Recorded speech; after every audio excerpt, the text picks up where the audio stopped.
જો બાળકો, આપણે આજે દ્વિતીય સેમેસ્ટરનો પાઠ 16 વિષય હિન્દી એ આપણે સમજવાનું છે. તો 16મા પાઠમાં આપણે પહેલિયા છે. પહેલિયા એટલે જેનો ઉકેલ લાવવાનો, એને ઉખાણ આપણે જેને ગુજરાતીમાં કહીએ છીએ એ છે. તો એ પહેલિયા કેવી રીતે સુલઝાવાય, એમાં બુદ્ધિની કસોટી થાય છે, પરીક્ષા થાય છે, અને જેનું મગજ ખૂબ સરસ તીવ્ર રીતે ચાલતું હોય એ ત્વરિત એટલે તાત્કાલિક જવાબ આપે છે. તો આપણે એવી રીતે આમાં 16મા પાઠમાં પહેલિયા છે. તો એ પહેલિયા ઉકેલવાની છે અને એનો જવાબ પણ મેળવવાનો છે. पढ़ो पहेलियाँ सबको पसंद आती है. એટલે ઉખાણા બધાને ગમે છે, કારણ કે એ બુદ્ધિનો વિષય છે કે એકદમ તીવ્ર બુદ્ધિ, એકદમ હોશિયાર હોય એ વિદ્યાર્થીઓ એનો જવાબ તરત મેળવી શકે છે. पहेलियाँ समस्या या प्रश्न के स्वरूप में होती है. ઉખાણા છે એ समस्या એટલે કે પ્રશ્નો સ્વરૂપે હોય છે. उन्हें समझना बड़ा रसप्रद होता है. તેને સમજવું ખૂબ રસમય હોય છે, એટલે ઇન્ટરેસ્ટિંગ હોય છે. पहेलियाँ हमारी विचार करने की शक्ति को बढ़ाता है. આ ઉખાણા છે એ આપણી વિચારવાની શક્તિને વધારે છે. और ज्ञान में वृद्धि भी करती है. અને જ્ઞાનમાં વધારો પણ કરે છે કે તમારામાં કેટલું જ્ઞાન છે એ પહેલિયા સુલઝાવવાથી નક્કી થઈ શકે છે. તો આપણે હવે પહેલિયા વાંચીએ અને એને સમજીએ અને એનો જવાબ મેળવીએ. गोल गोल घर है मेरा हर कमरे में रस, जो ही मुंह में रखोगे हो जाओगे मस्त. गोल गोल घर है मेरा એટલે કે ગોળ ગોળ છે. હર કમરે में રસ, બધી જગ્યાએ તેમાં રસ ભરેલો છે. જો ही मुंह में रखोगे, જેવી મોઢામાં રાખો, ઓ જાઓગે મસ્ત એટલે કે જેવી મોઢામાં રાખો એવા જ તમે મસ્ત બની જાઓ. તો આ શું છે? ગોળ ગોળ ઘર, દરેક રૂમમાં રસ, જેવી મોઢામાં નાખો થઈ જાઓ મસ્ત. તો આ ગોળ ગોળ શું હોય? જલેબી. જલેબીના દરેક રાઉન્ડમાં રસ ભરેલો હોય છે અને મોઢામાં નાખો એવી તે ઓગળી જાય છે. તો આ પહેલિયાની સુલઝાવ જલેબી છે, એનો જવાબ જલેબી છે. આગળ બીજું સમજીએ. धरती में पैर छिपाता, आसमान में शीश उठाता, टिकता हूँ पर चल नहीं पाता, पैरों से हूँ भोजन खाता. धरती पर हूँ, ધરતીની અંદર, ધરતી મેં પેર छिपाता એટલે જમીનમાં પગ છુપાવે છે. આસમાન મેં શીશ ઉઠાતા એટલે કે આકાશમાં માથું ઉચકે છે. ટીકતા હું પર ચલ નહીં પાતા, ઊભું રહી શકું છું પણ ચાલી શકતું નથી. પેરો સે હું ભોજન ખાતા, એના પગ છે એ જમીનમાં છે અને જમીનમાંથી પગ વાટે એ પોતાનું ભોજન મેળવે છે. ધરતીમાં પગ છુપાવે છે, આકાશમાં માથું ઉચકે છે, એક જગ્યાએ સ્થિર ઊભું રહી શકે છે, ચાલી શકતું નથી અને પગથી તે ભોજન મેળવે છે. તો એ શું છે? પેડ. પેડ યાની કે ઝાડ. ઝાડ છે એના પગ જમીનમાં એટલે કે એના મૂળ છે એ જમીનમાં હોય છે અને એની બધી ડાળીઓ છે એ બહાર ફેલાયેલી હોય છે અને એક જ જગ્યાએ સ્થિર તે ઊભું રહી શકે છે. ઝાડ કોઈ દિવસ ચાલી શકતું નથી અને મૂળ વાટે એ જમીનમાંથી પોતાનો ખોરાક મેળવે છે. 3 अक्षर का मेरा नाम, सिर के ऊपर मेरा स्थान, अंत कटे तो पग बन जाऊं, मध्य कटे तो पड़ी रहूं. 3 અક્ષરનું મારું નામ. બરાબર સમજો. 3 અક્ષરનું મારું નામ. સિર કે ઉપર મેરા સ્થાન, માથા ઉપર મારું સ્થાન. અંત કટે તો પગ બન જાઉં, છેલ્લો એક અક્ષર કપાય તો હું પગ બની જાઉં. મધ્ય કટે તો પડી રહું, વચ્ચેનો અક્ષર કપાય તો પડી શબ્દ આવે. તો બરાબર સમજો. 3 अक्षर का मेरा नाम, सिर के ऊपर मेरा स्थान, अंत कटे तो पग बन जाऊं, मध्य कटे तो पड़ी रहूं. 3 અક્ષરનું મારું નામ, માથા ઉપર મારું સ્થાન, અંત કપાય તો પગ બની જાઉં, વચ્ચેનું કપાય તો પડી રહું. તો એને શું કહેવાય? પાઘડી. જો પગડી, જેને આપણે હિન્દીમાં પગડી, તો છેલ્લો અક્ષર કપાય તો પગ આવે અને વચ્ચેનો અક્ષર ગ કપાય તો પડી આવે. સમજાઈ ગયું? તો પગડી, જેને આપણે ગુજરાતીમાં પાઘડી કહીએ છીએ. તો આ પહેલિયાનો ઉત્તર છે પગડી. હવે આગળનું ચોથું જોઈએ. પહાડ હે પર પથ્થર નહીં, નદી હે પર જલ નહીં, શહેર હે પર જીવ નહીં, જંગલ હે પર પેડ નહીં. પહાડ હે પર પથ્થર નહીં. પહાડો છે પણ તેમાં પથ્થર નથી. નદી હે પર જલ નહીં, એમાં નદી બતાવવામાં આવે છે પણ પાણી નથી. શહેર હે પર જીવ નહીં, શહેર છે પણ એમાં જીવ નથી.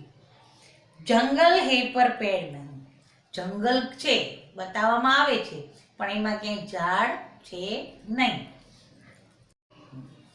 જંગલ હે પર પેડ નહીં, જંગલ છે પણ ઝાડ નથી. તો આમાં આ પહેલિયામાં બરાબર મગજને બરાબર વિચારવાનો સમય આપે એવું છે કે પહાડ છે પણ પથ્થર નથી, નદી છે પણ પાણી નથી, શહેર છે પણ જીવ નથી અને જંગલ છે પણ ઝાડ નથી.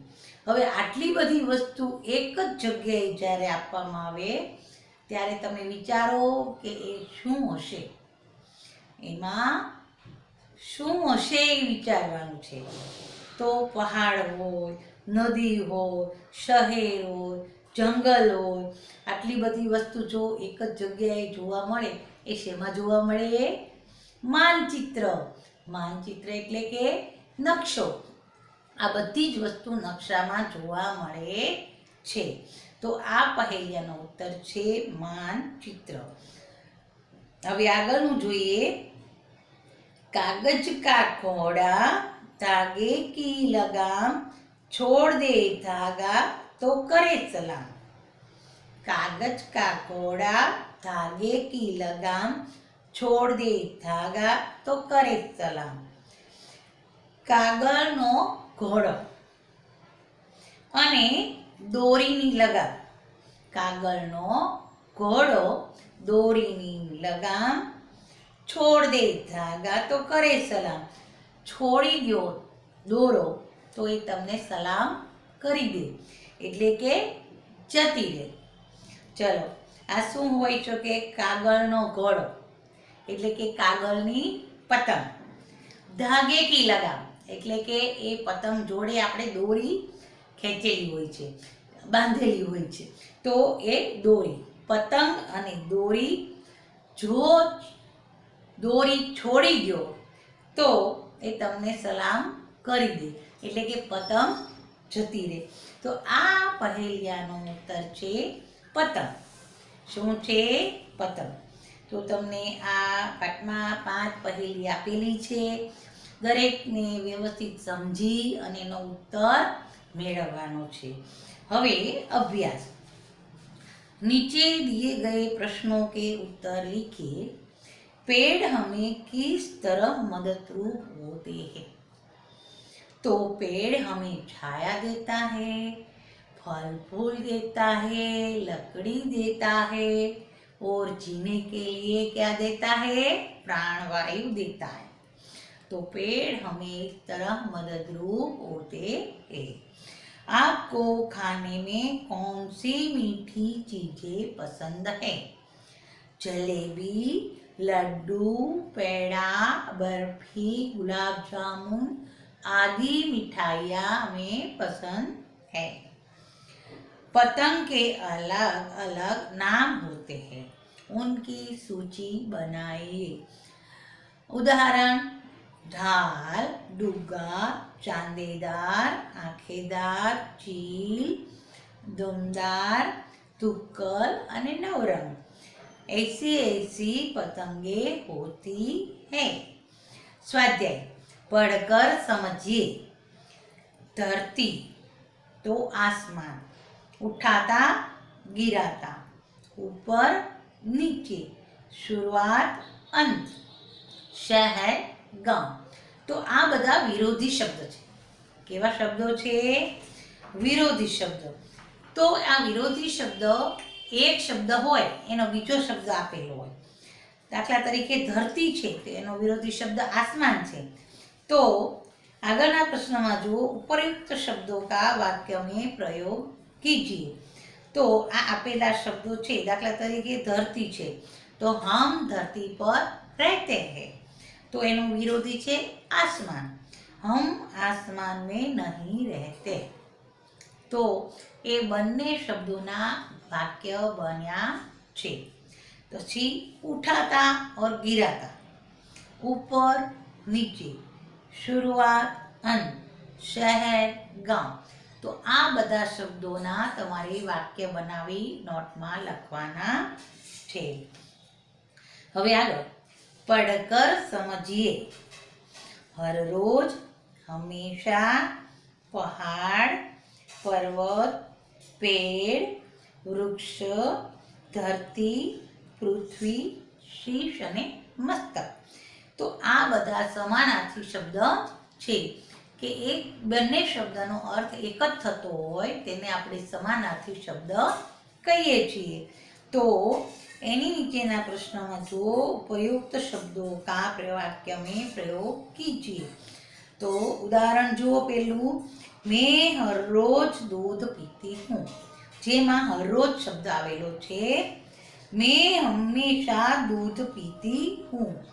तो हमेशा शब्द आवेलो छे. तो एवी रीते आ समानार्थी दरेक शब्दों पहाड़, पर्वत, पेड़, वृक्ष, धरती, पृथ्वी, शीश, मस्तक आ बधा शब्दों प्रयोग करवानो छे. चित्र आधारित शब्दों की सूची बनाइए. तो आज चित्र आपेला छे पुस्तक में एना शब्दों बनावाना छे अने सूची बनावानी छे तेनी. तो पेला चित्र में जुओ आदमी और गधा, पछी अने और डंडा, रास्ता.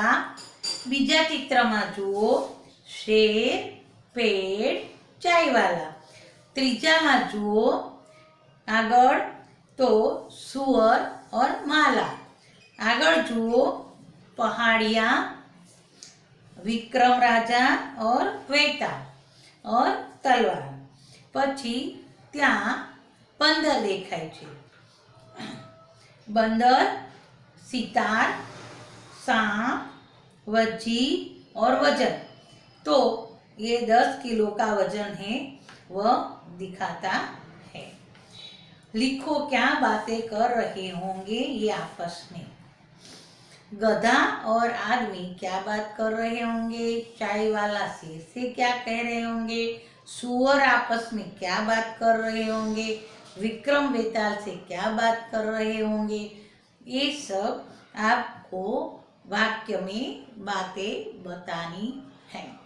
तो देखो बच्चों, यहाँ हमारा 16वां पाठ पूर्ण होता है। नमस्कार।